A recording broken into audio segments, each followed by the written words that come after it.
Into serve receive, we want to talk about starting position. And first of all, we could talk about receiving in zone 5, which will be ultimately similar to receiving in zone 6, actually. But in here, this first example, we're looking at CC in a starting position. You can see from the side here that she has her right foot a little bit in front of her left. She's bending at the knees, back's pretty straight. Arms are down, elbows are locked, her shoulders will be loose. When you see it from this kind of face-on view, you can see that her feet are wider than shoulder width apart, and hopefully she's ready to move and to track and to make a good pass. If the serve were coming from 1 to 5, you'd set up here. If it were coming from 5 to 5, all of a sudden you'd turn a little bit and get perpendicular to the line of serve coming from 5 and take a step closer.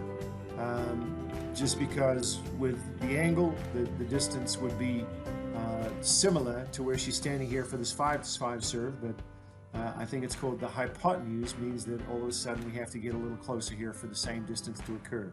So she takes a step up, she gets perpendicular, and away she goes.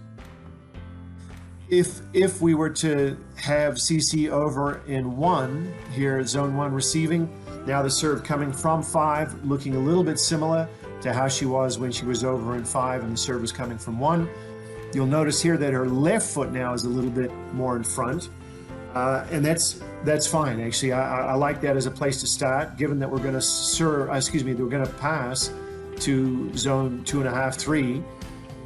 The idea that you would have a left lead leg over on this side of the court is fine. Most of the time when you're in zone 5 or zone 6, right foot forward is more often going to be the case. However, if we're talking about defending serves that are going down edges and seams, you probably have to be adept at being balanced and forward off of either foot. So, okay to start left foot forward here a little bit, but you might be passing over here on the edge and you might have to be right foot forward.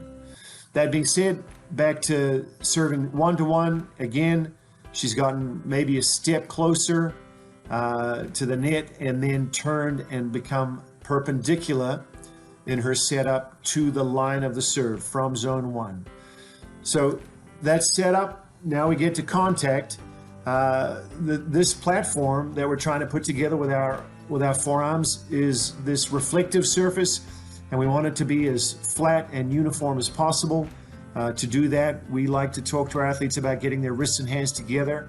So over on this right hand picture, you can see Cece's wrists are pushed together, her thumbs are close together, her fingers are tucked under, and we think that looks really good.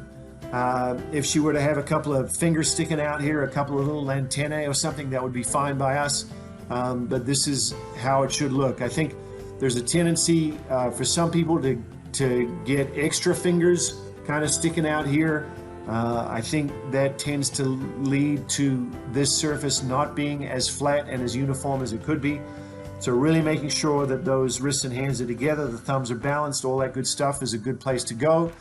And then, when it's time to hit the ball, it looks something like this.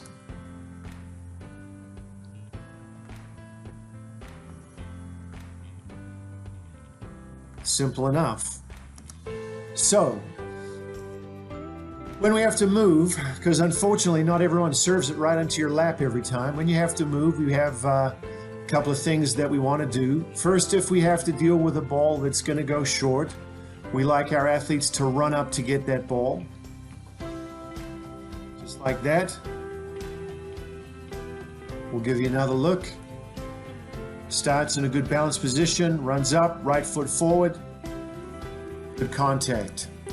If we have to go deep to deal with a serve, we actually like to have our passers drop step, where they're going to try to stay square with their shoulders and keep their arms down and in front of them to track, but they're going to drop their foot back and hopefully be balanced at contact again. So here's another look.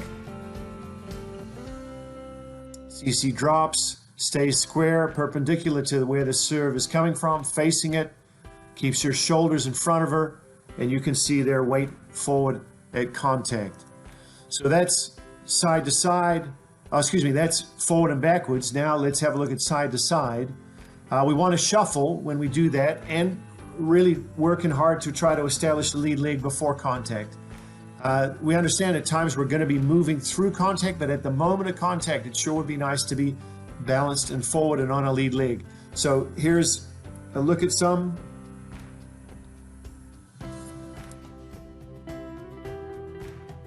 Easy enough. Shuffle and lead leg.